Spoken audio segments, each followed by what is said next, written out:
Okay, imagine this. You're planning that perfect backyard barbecue, maybe the ultimate summer party. Or maybe you're starting a small cafe, dreaming of slushies on tap. Exactly. That vision of endless frozen margaritas, refreshing granitas, maybe even those fancy frozen coffees right there when you want them. It's really appealing. It absolutely is. It hits that sweet spot of convenience, fun, maybe even profit for a small business. Right. But here's the catch, isn't it? Getting the machine that can actually do that reliably day after day, that usually means serious commercial equipment. Oh, yeah. We're talking machines that can cost thousands, easily, sometimes like tens of thousands. Which, let's be honest, is just out of reach for most people, right? For home use or even a small startup. So what do you do? Well, that's where this Vevor Granita and Slushy Machine kind of crashes onto the scene, and it definitely gets people talking. It does. It's pitched as this potential game changer, Yeah. promising that professional level performance, but without that terrifying price tag. And you can see the appeal immediately. Vevor's basically trying to fill this big gap in the market. They've made something that looks and sort of feels commercial, Uh-huh.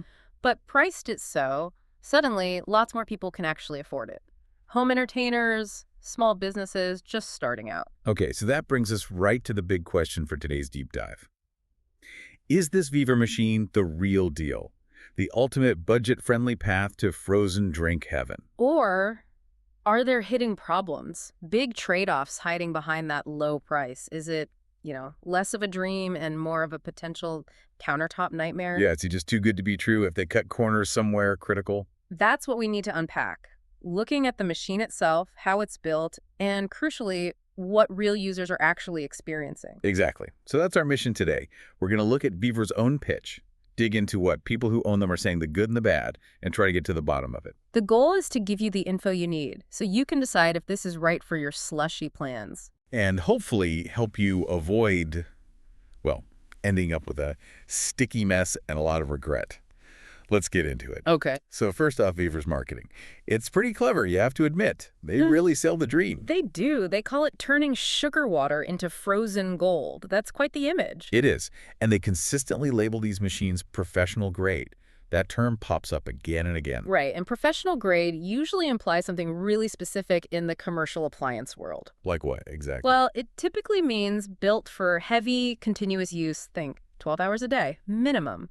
Robust parts, easy to service, designed for the rough and tumble of a busy kitchen or shop. Okay. Vivor seems to be using it a bit more loosely, maybe more about the look and the potential output, rather than that hardcore, built-to-last forever engineering. That makes sense. Because you look at the specs, they list single, double, triple tanks holding like 3 to 12 liters each.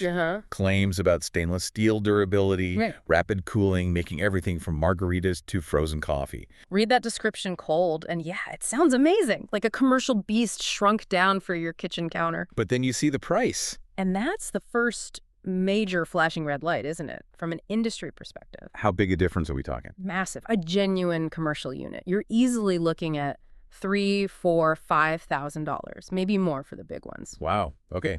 Vevor. We're talking hundreds, not thousands, sometimes cutting the price by like 90%. Okay, that is huge. So the immediate question is how? Exactly. How do you achieve that kind of price drop? It's not just finding a few efficiencies. It points to fundamental differences in how it's made, what it's made from. So you're saying corners are definitely being cut somewhere. Almost certainly, you have to be. Think about the key components. A commercial machine might have a really heavy-duty, efficient scroll compressor built for longevity. Right. At Vevor's price.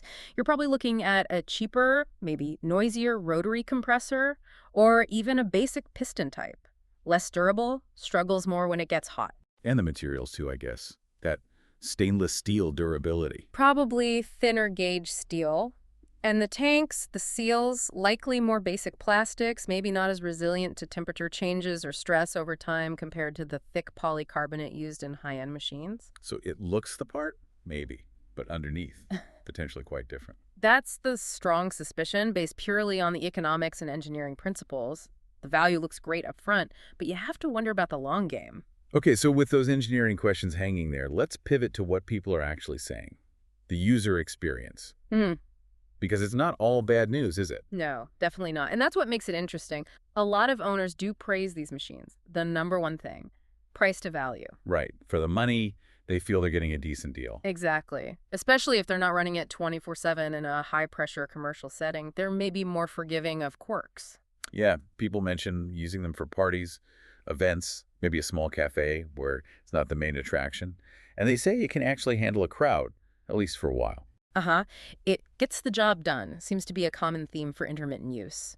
Someone mentioned it saved their summer festival stall, kept drinks flowing. And crucially, when it is working properly, people seem happy with the actual slush, like the output quality. Yeah, reports often say the frozen texture is good, smooth, and consistent comes up, so it can deliver on that basic promise. So it finds this niche then, like temporary events or where budget is the absolute top priority, and it's not mission critical if it has an off day. Precisely. It's an entry point. It lets people offer something they simply couldn't afford otherwise. That's a real benefit for some users. Okay, but there's always a but, isn't there? There often is with budget equipment, yeah. As you dig deeper into reviews, you definitely see this other side. Some call it operational chaos. Haha, okay. Strong words. Well, yeah. Mhm. And one of the biggest, most common complaints seems to be noise, like really loud. Ah, yes. The blender on steroids comparison comes up a lot, doesn't it? Or small jet engine. It does. Not exactly ideal for a quiet home kitchen or a chill cafe vibe. And that noise, it's not just annoying. It's often a symptom, right? It tells you something about the components inside. Like the compressor we talked about. Exactly. Cheaper compressors, less effective cooling fans, maybe not much sound dampening material built in. Those things cost money, and omitting them saves money, but makes noise. It's a direct trade-off. Okay, so noise is one thing. What else? Oh. Durability seems to be a big question mark, too. Yeah, that's a recurring theme. We see reports of tanks cracking. Oof, under pressure, just from the freezing. Seems like it. Or maybe just from regular use and temperature changes, and Hmm. compressors struggling, especially when the room temperature climbs. Some even failing completely. Which really clashes with that stainless steel durability and professional grade marketing, doesn't it? It absolutely does. Real commercial gear is built to handle hot kitchens and constant thermal stress. Thick polycarbonate tanks, compressors rated for high ambient temps.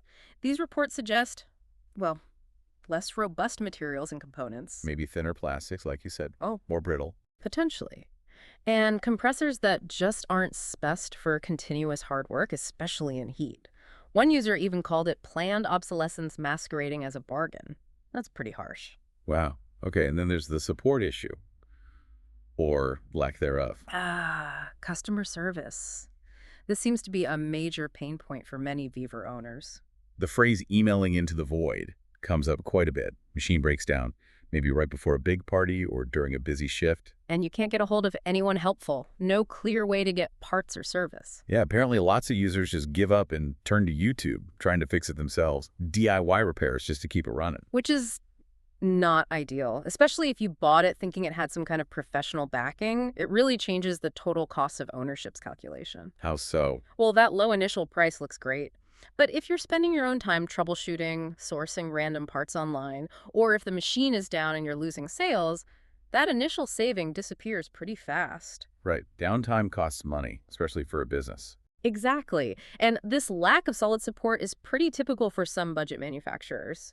Focus on the sale, less investment in the after-sales side. It's part of how they keep the price low. Okay, one last point that comes up. Energy use. These things are power hungry. They can be, yeah. We're talking serious wattage, like 800, maybe even 1,500 watts for some models. That's like running a powerful blender or a small heater constantly. Pretty much. And if you run it nonstop, especially at home or in a small shop that wasn't expecting it, that electric bill can be a shock. Nuke your electric bill faster than you can say brain freeze, as one person put it. Yeah. Now, big commercial places, they budget for that kind of energy draw. It's part of the cost of doing business with that type of equipment. But for a home user or a small cafe just starting out, It could be an unexpected, significant ongoing cost that eats into the perceived value of that cheap initial purchase. It shifts the focus from just the price tag to the actual cost to run the thing. okay, so we've looked at the appealing pitch, the low price, but also the noise, the potential durability issues, the shaky customer service, and the energy draw. Quite a mix of pros and cons. So let's try and synthesize this. What's the final verdict on these Vevor machines, it sounds like? Well, it's a bit of a gamble, isn't it? That feels like the right word, a gamble. They absolutely deliver frozen drinks, often consistently when they work, at a price point that's incredibly hard to beat. That's the undeniable upside. But reliability is a question mark, noise is a frequent complaint, and getting help if things go wrong seems like a real challenge. Those are significant downsides. So it's this stark trade-off. You pay less upfront, but you might pay later in headaches, noise, or replacement costs. Exactly. And whether that trade-off is worth it really depends on you, the user, and what you need it for. Okay, so let's get specific. Who should consider buying one? If you're a business, say. Maybe if you're on an absolutely rock-bottom budget, a seasonal pop-up maybe, or a very small cafe where slushies are just a side thing, not the main event. So it might get you through a busy period like the summer rush. It might. But, and this is crucial, you absolutely need a backup plan. Don't rely on it as your sole machine if downtime would kill your business, because the support probably won't bail you out quickly. That makes sense. Treat it as potentially disposable almost. Or at least have a plan B ready to go. That initial saving isn't worth much if you lose days of sales. Okay, and what about for home users? Those margarita dreams. For home use, it feels even more like rolling the dice. It could be amazing, the life of the party, churning out drinks all weekend. Yeah. Or it could be that noisy, leaky nightmare waiting to happen on your countertop. User experiences seem to vary wildly. Some people get lucky, others not so much. So variability in manufacturing quality maybe. That seems likely. When you cut costs that dramatically, quality control and component consistency can suffer. Some units might be fine for light home use, others might have issues right out of the box. So go in with your eyes wide open. Be prepared for either outcome. Definitely. Temper your expectations. Right. So the main takeaway from this deep dive is really about equipment. And maybe the follow-up question is, at what point does that great deal actually end up costing you more in the long run? Not just in money for repairs or replacement, but in pure frustration, time, maybe lost opportunities if you're a business. That's definitely something to think about, not just for slushy machines, but for lots of purchases where value means more than just the initial cost. Absolutely. A good final thought to chew on. Indeed. Well, we hope this deep dive has given you the insights you need. Until next time, stay curious.